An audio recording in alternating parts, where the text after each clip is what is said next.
Hello दोस्तों, तो again आप लोगों का यूनिक सेंटर में स्वागत है। तो जैसा कि हमने 11वीं क्लास की जो इकोनॉमिक्स थे, सांख्यिकी मतलब जो स्टैटिस्टिक्स है उसके टॉपिक को शुरू कर दिया था और हमने लगभग अभी 3 पार्ट में लगभग थर्ड जो चैप्टर मतलब फर्स्ट चैप्टर था हमने उसको कवर कर लिया था। उसके बेसिकली 3 पार्ट पढ़े थे और मैंने उसमें सारे के सारे क्वेश्चंस को कवर करवाया था और हर एक क्वेश्चन को बहुत डिटेल में एक्सप्लेन कर किया था मैंने।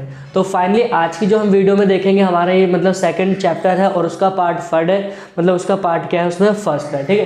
तो यहाँ पर हम देखेंगे क्या चैप्टर का नाम क्या, आंकड़ों का मतलब आंकड़ों का संकलन, कलेक्शन ऑफ डेटा।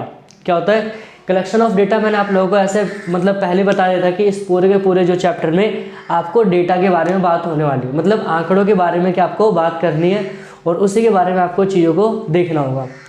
तो अब देखो यहाँ पर जो मेन आपका टॉपिक आता है कि आखिर में कलेक्शन ऑफ डेटा, आंकड़ों को इकट्ठा कैसे करते हैं, ठीक है। आप कहोगे कि जहाँ मर्जी जाके उठा के लिख के लिए, ऐसा नहीं होता है कि अगर आप इकोनॉमिक्स को बहुत अच्छे से एनालाइज करना चाहते हो, अच्छे से समझना चाहते हो, आप उसके लिए एक अच्छी अंडरस्टैंडिंग रखना चाहते हो, तो आपको हर एक कंसेप्ट को बहुत अच्छे से क्या करना पड़ता है, आपको मेंटेन करके चलना पड़ता है।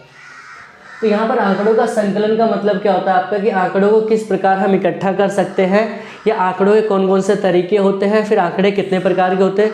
तो मैं बता दूं कि इस वीडियो में हम बेसिकली क्या करेंगे, 2 से 3 टॉपिक को कवर करेंगे। पहला क्या है, पहला कि हम देखेंगे कि आंकड़े कहाँ कहाँ से इकट्ठे होते हैं, क्लियर है। क्या कह रहे हो, जिसको हम कहते हैं प्राथमिक मतलब कि स्रोत कहते हैं, तो जैसे कि प्राथमिक स्रोत क्या होता है और द्वितीय स्रोत। और फिर दूसरा जो हमें टॉपिक कवर करना है वो कि आंकड़े कितने प्रकार के होते हैं, मतलब कितने टाइप्स के आंकड़े क्या होते हैं वो चीज़ देखेंगे।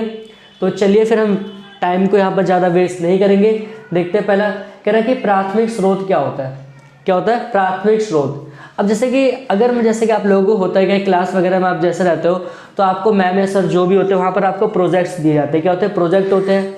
तो आप लोग क्या करते हो कि जैसे कि कुछ data fill in the blanks आते हैं, उसको आप गूगल वगैरह से क्या करते हो, उसको कॉपी पेस्ट करके आप उसमें लिखते हो, सिंपल ही बात है। तो वैसे यहाँ पर क्या इकोनॉमिक्स की साइंस में अगर हम बात करेंगे कि आंकड़े कहाँ से इकट्ठा करते हैं, तो आंकड़ों के स्पेशली 2 सोर्स होते हैं। पहला क्या प्राथमिक स्रोत होता है और दूसरा क्या द्वितीयक स्रोत होता है। प्राथमिक स्रोत क्या कहता है, समझना ध्यान से। प्राइमरी सोर्स जिसे कहते हैं, आंकड़ों के प्राथमिक स्रोत से अभिप्राय उद्गम के स्रोत से। एक यहाँ पर वर्ड याद रखना है क्योंकि परिभाषा से पूछेगी उद्गम, ठीक है। ऑरिजिन मतलब, ऑरिजिन का मतलब क्या होता है, जहाँ से कोई चीज़ आपकी निकल रही हो। अब जैसे अगर मैं कहूँ आपको पानी लेके आना है, पानी इकट्ठा करना है, तो अगर आप जो घर के जो टैप्स होते हैं या फिर आप कह सकते हो जो बाहर नल वगैरह लगे होते हैं, अगर आप पानी वहाँ से लेके आते हो तो आप मेरे को बताइए कि आपने पानी के स्रोत से पानी लिए आपने इकट्ठा किया है? नहीं। पानी के स्रोत का मतलब क्या होता है कि जैसे किसी भी चीज़ का सोर्स हो, ठीक है, उसका मतलब क्या होता है जहाँ से उसकी शुरुआत होती हो। जैसे अगर मेरे को पानी इकट्ठा करना हो तो आप अगर नदी के पास जा रहे हो या तालाब के पास जा रहे हो या मतलब आप कोई झील वगैरह है, तो वहाँ पर अगर आप जा रहे हो, वहाँ से आप पानी को ला रहे हो, तो वो क्या कहलाएगा, पानी का स्रोत। क्लियर, यहाँ तक समझ में आ रहा होगा आप लोगों को एग्जाम्पल अच्छे से, ठीक है। तो उसी को हम क्या कहते हैं, उद्गम की जो नदी है वो कौन सा स्थान है, उद्गम।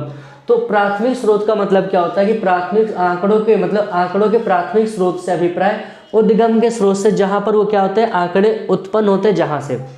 एग्जाम्पल और अच्छे से अगर मैं बताऊँ कि जैसे कि मान लेते हैं मेरे को कहना आप लोगों के बारे में क्या करना है, जानना है, ठीक है। आप लोगों मतलब आप कहाँ से बिलोंग करते हो, ठीक है, आपकी एजुकेशन के आपके मेंबर मतलब आपके फैमिली मेंबर्स में कितने। तो अगर मैं आप लोगों के घर पे आ रहा हूँ तो सबसे पहले देखो घर पे आऊँगा तो फिर मैं चाय के लिए बहुत डिमांड करूँगा, सही, ठीक है। चाय के लिए, चाय मेरे को बहुत अच्छी लगती है, ठीक है। तो पहले चाय की बात करेंगे। तो अब देखो मैं आपके यहाँ पर आया, ठीक है। अब चाय नाश्ता होने के बाद अब मैं कह रहा हूँ कि आप बताइए कि आपके घर में कितने भाई बहन हैं, ठीक है, आपके पिताजी कितनी सैलरी। तो मैंने जो वहाँ पर डेटा लिखा, मैंने जो वहाँ पर आंकड़े मेंशन किए, ठीक है, तो मैं अब वो आप मेरे को दे रहे हो, तो आप क्या बन जाओगे, स्रोत, कहाँ का, उद्गम स्रोत। क्लियर है, बात समझ रही है। तो इसी को हम क्या कहते हैं, प्राथमिक स्रोत। दूसरा क्या होता है हमारा सेकेंडरी सोर्स, क्या होता है कि आंकड़ों के द्वितीय स्रोत से अभिप्राय किसी एजेंसी या संस्था स्रोत द्वारा एकत्रित किए गए आंकड़ों से। मतलब क्या है, अब यही सेम अगर एग्जाम्पल रखिए, अगर मेरे को आपके बारे में जानना है तो मैं आपके पास ना आकर, आपका कोई फ्रेंड है, ठीक, आपका कोई फ्रेंड है, तो उससे मैं कहता हूँ कि आपके बारे में मेरे को बताइए, तो वो क्या बन जाएगा, मेरा सेकेंडरी सोर्स। मतलब कि मैंने खुद जाकर वहाँ से आंकड़े इकट्ठे नहीं किए, ठीक है, मैंने किसी दूसरी मतलब किसी संस्था कह सकते हो या कोई एजेंसी, जब हम किसी एजेंसी या संस्था के द्वारा आंकड़े इकट्ठा करते हैं तो कौन सा कहलाएगा, आपका द्वितीय स्रोत। बात समझ आ रही है यहाँ तक। ये हमारा क्वेश्चन डेफिनेशन था। अच्छा, जो सबसे इंपॉर्टेंट क्वेश्चन आपका ये रहा, जो 4 नंबर का क्वेश्चन पेपर में कई बार आया हुआ है। क्या है क्वेश्चन? कह रहा है कि आपका डिफरेंस बताना, मतलब कि जो प्राथमिक आंकड़े होते हैं और द्वितीयक आंकड़े होते हैं उनके बीच में आपको क्या डिफरेंस करना। ठीक है, तो डिफरेंस करने का मैंने आपको पहले ही बता रखा है। आपने इससे पहले कि माइक्रो इकोनॉमिक्स की वीडियो आपने देखी होगी। अगर आप में से ऐसा कोई स्टूडेंट है जो चैनल पे फर्स्ट टाइम आ रहा है, तो आप सभी लोगों का मोस्ट वेलकम आ गया। तो आप चैनल को लाइक करिए, शेयर करिए और ज़्यादा से ज़्यादा आप अपने दोस्तों के बीच में सब्सक्राइब करिए चैनल को।